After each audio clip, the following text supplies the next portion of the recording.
On trouve tout de suite notre invité dans Chine Eco. Bonsoir Yacine Regragui. Bonsoir Erwan. Merci de revenir nous voir. Vous êtes un peu notre expert sur les questions FinTech Chine. On vous écoute régulièrement Yacine pour décrypter les actualités en question du côté de la Chine. La question des crypto-monnaies avec vous ce soir pendant 5 minutes.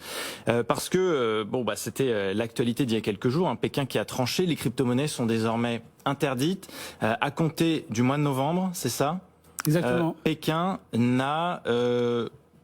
a une position très tranchée sur le sujet. Est-ce qu'on peut déjà parler de cette position-là qu'a pris la Chine ? Absolument Erwan, et vous l'avez dit, à partir de novembre, la Chine vraiment va trancher. Là, ça va arriver vite. Ça va arriver extrêmement vite. Et ce qu'on peut dire, c'est que les cryptoactifs, parce qu'on appelle ça des cryptoactifs, seront blacklistés en Chine. Donc là, c'est officiel. La banque centrale chinoise l'a annoncé.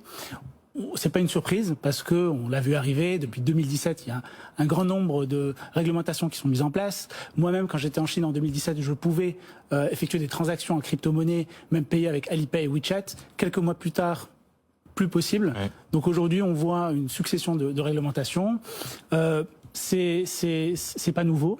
Et je pense que à terme, ça va laisser place à d'autres projets qui seront typiquement, on en parlera plus tard, mais mais justement, non, parlons-en tout de suite. Yacine, Pékin durcit les règles, ça on l'a bien compris, vous nous l'expliquez, on le voit que ça s'est fait assez vite. Pourquoi ? Parce que il y a la volonté aussi de développer sa propre monnaie numérique. Il y a d'autres choses. Quelles sont les raisons qu'on peut mettre sur la table ? Alors il y a plusieurs raisons.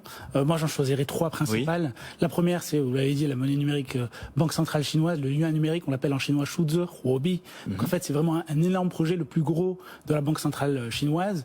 On voit de plus en plus d'expérimentations qui sont menées dans plusieurs villes chinoises, des partenariats entre les géants du télécom comme China Mobile, China UnionPay, Unicom, oui. Qui font des partenariats avec des banques. Petite parenthèse d'ailleurs à ce sujet, la Chine est très en avance là-dessus par rapport à ce qu'on va faire aux États-Unis ou en Europe. Tout à fait. Donc c'est la plus avancée, c'est celle qui a le plus expérimenté. Même si dans d'autres pays, on a déjà la monnaie numérique qui est adoptée.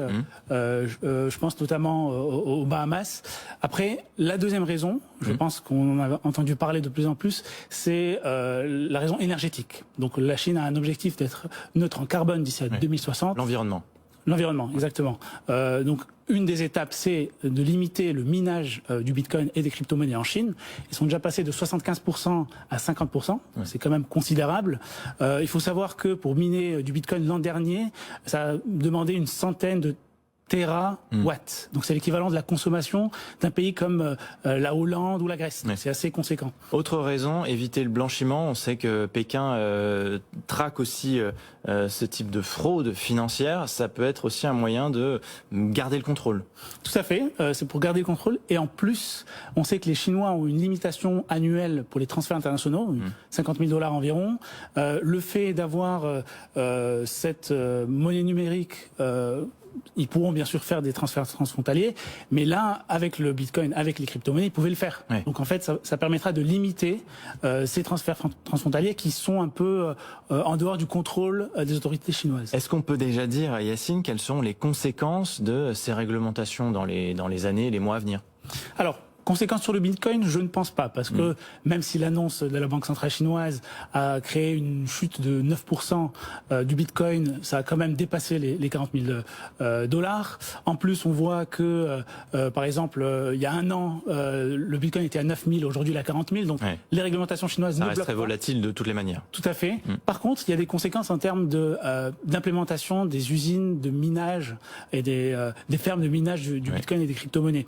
Donc à terme, on ne pense pas que y aura que la Chine qui le fera, mais il y aura d'autres pays comme le Kazakhstan, comme les USA, etc. Ils commencent à profiter de ce manque qui a été créé par la Chine. Bon, et rapidement, Yacine, on a donc de ce côté le blocage des cryptos, d'un autre les mesures antitrust dont on a beaucoup parlé, qui visent particulièrement les géants de la tech. Est-ce qu'on peut faire un lien entre les deux ?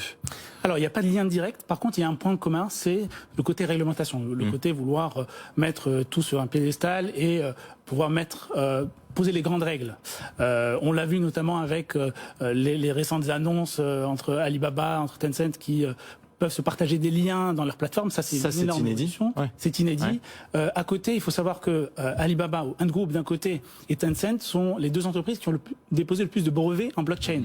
Donc, ils travaillent étroitement avec le gouvernement pour la monnaie numérique banque centrale, et d'autres projets vont voir le jour dans les prochains mois, les prochaines années. Et puis il faudra bien sûr continuer à suivre tout ça parce que ça avance, ça évolue très très vite. Merci beaucoup Yacine Regragui d'être venu, expert FinTech et Chine, qui était avec nous ce soir dans Chine Echo.